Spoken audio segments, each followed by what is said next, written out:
எந்த ஒரு டிஸ்டர்பும் இல்லாம முழு மனதோடு ஆண்டவரை தேட நமக்கு இருக்கிற ஒரே வழி சர்ச்சு தான். வாரத்தில் ஒரு நாள், அதுவும் முக்கியமான நாளாகிய சண்டே ஓய்வு நாளில் எவ்வளவு வேலைகள் இருந்தாலும் கொஞ்ச நேரத்தை ஒதுக்கி சர்ச்சுக்கு போய் எதை குறித்தும் யோசிக்காம எந்த டிஸ்டர்பும் இல்லாம ஆண்டவரை சந்தோஷமா துதித்து ஸ்தோத்திரம் பண்ணி மகிமைப்படுத்தி ஆண்டவர் உங்களோடு பேசுகிற வார்த்தைகளை கேட்டு உங்களை பரிசுத்தமாக்கலாம். வெளியில் வரும்போது உங்களுக்குள்ளேயே அவ்வளவு சமாதானம் சந்தோஷம் இருப்பதை உங்களால் உணர முடியும்.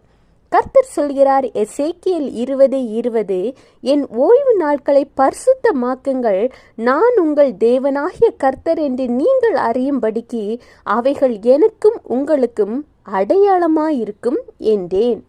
நீங்கள் என்னதான் ஆண்டவர் மீது நம்பிக்கை வைத்திருந்தாலும் சரி, ஆண்டவரோடு பேசுகிற பிள்ளைகளாக